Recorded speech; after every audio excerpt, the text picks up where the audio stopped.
Yəni heç bir ödəniş etmirəm, nə yataqxanada qalmaq üçün, nə təhsil üçün. Free education, free Hə, accommodation. free dormitory, hər şey Super. təqaüdün içindədir və ona görə də Çin əslində digər ölkələrdən məncə elə bu təqaüdünə görə fərqlənir.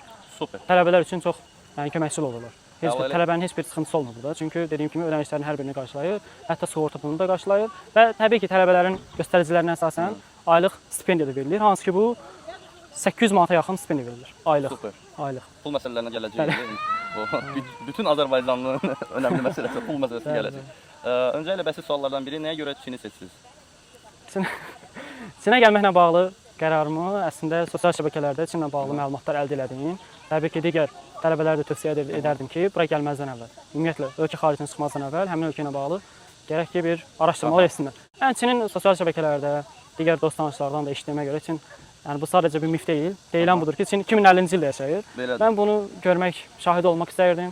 Çünki Çin həqiqətən çox inkişaf etmişdir. Dünyanın ən güclü iqtisadiyyatına sahib olan ölkələrdən biri Çindir və digər güclü ölkələr də iqtisadiyyat baxımından Çinə həsəd apardığından mənim məskənim Çin İnkişafın oldu. mərkəzində olmaq istədiniz. Çox Təbii yaxşı.